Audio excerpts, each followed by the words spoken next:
Is Well, it one thing that's been a little bit sad about this whole thing is seeing multiple teams cancel practice as well as the NBA go on strike. It has tempered my optimism and enthusiasm for the coming season. I don't know about you, Jordan. This is the least enthused I've been for any NFL season in my entire life because I'm not confident that the season's going to happen, and I don't want to see a whole bunch of political stuff while I'm watching sports. I haven't watched any NBA playoffs this year. This is the first year in my entire life that I remember that I have not watched the NBA playoffs, and I'm not going to be watching. So it's just something for the NFL to think about going forward.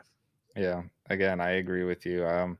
It's going to be weird to see going forward. I kind of disagree with you. And my enthusiasm level with mine is honestly probably at an all-time high.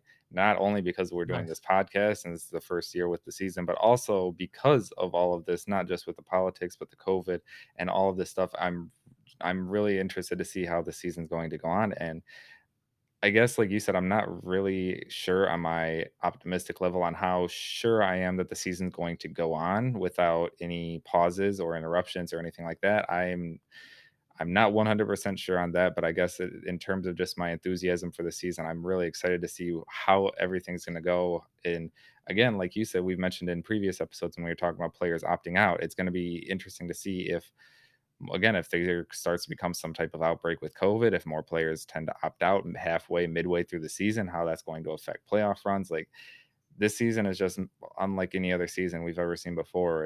Again, with the political aspect, the COVID aspect, the health, the opt out, it's just this NFL season is going to be crazy, and I'm just so excited to see what's going to happen with everything all combined into one. So, You make a good point. It is crazy, and it is going to be fascinating to see how this plays out. This is all so unprecedented. If mhm. they do come up with a third CBA, pretty sure that's going to be a world record for number of CBAs signed by a sports league in one calendar year. Yeah. Right? This is insanity. What's going on? It's like the craziest reality TV show.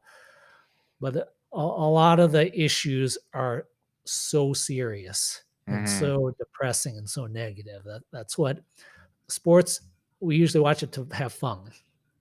We wanna get away and have fun and be able to cheer, even trash talk Packer fans or Bears fans, that's all lighthearted, harmless stuff. A Mhm. lot of the stuff that's been happening lately has become so serious and real world and in some cases, life or death. Mhm. Yeah, it's really sad. Again, sports used to be an outlet to get away from all this stuff, and now sports is just becoming as political and as serious as everything else in the world. And it's not like some places we almost don't even have an outlet anymore because no matter where you turn, whether it be social media or sports or I mean, in even certain cases, some video games, it's like hard to get away from just the political Right. and the whole world in general right now. It's crazy. Yeah, so I'm interested to see how the NFL does handle this season. We've seen how the NBA handled it. Is the NFL gonna go extreme with how they handle it? How are they gonna handle this whole thing? And how is it gonna affect TV ratings and affect hardcore fans like us? Hmm. Last time we saw a hardcore dip in the supposed ratings was back in was it 4 years ago, I think, when Colin Kaepernick started to do his protests, Yeah. and that was supposedly a dip in ratings, and they've supposedly I don't follow ratings in the NFL too much, but supposedly they increased back up the last couple of years, and like you said, it's going to be Right. interesting to see if they dip this year, if they increase this year, if they steady and stay the same as last year. Yeah, it'll be interesting to follow that.